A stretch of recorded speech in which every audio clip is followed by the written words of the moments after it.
दोस्तों, क्या आपने कभी सोचा है कि आपका कमरा चाहे जितना साफ करो कुछ दिनों में फिर गंदा क्यों हो जाता है? आपकी नई कार कुछ साल बाद पुरानी क्यों दिखने लगती है? या हर रिश्ता, हर मेहनत, हर चीज क्यों धीरे धीरे बिखरने लगती है? यकीन मानिए, इसके पीछे कोई साजिश नहीं है। इसके पीछे है ब्रह्मांड का सबसे निर्दयी और सबसे सच्चा नियम, एंट्रोपी।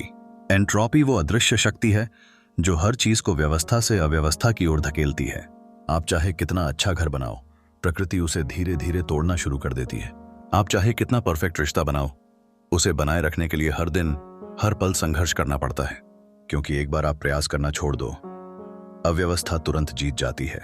यही है ऊष्मागतिकी का दूसरा नियम, यही है ब्रह्मांड का असली फ्लो। और हम इस नदी में फंसे हुए नहीं हैं, हम इसमें तैरना सीख रहे हैं।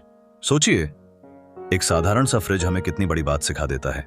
बाहर की दुनिया चाहे कितनी भी गर्म, अव्यवस्थित और भागती हुई क्यों ना हो, हम अपनी ऊर्जा देकर उस छोटे से बंद ब्रह्मांड में ठंडक, संतुलन और व्यवस्था को जिंदा रख लेते हैं। हमारा जिम जाना, हमारी सुबह की भाग दौड़, हमारा पढ़ाई पर फोकस, ये सब क्या है?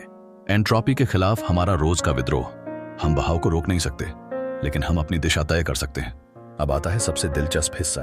भविष्य में शायद हम एंट्रोपी को मोड़ना सीख जाएं, शायद मंगल पर नई सभ्यताएं बसाएं, शायद टाइम की गुत्थियों को सुलझा लें। पर ये शायद की बातें हैं, कल्पनाएं हैं, सपने हैं। हकीकत क्या है?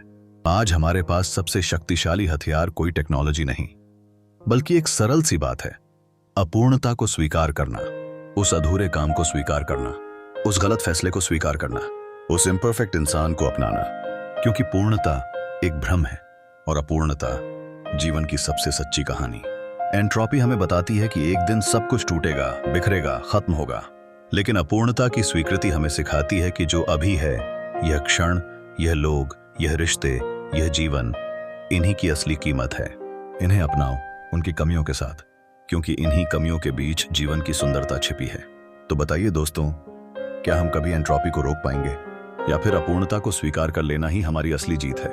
कमेंट्स में जरूर लिखिए।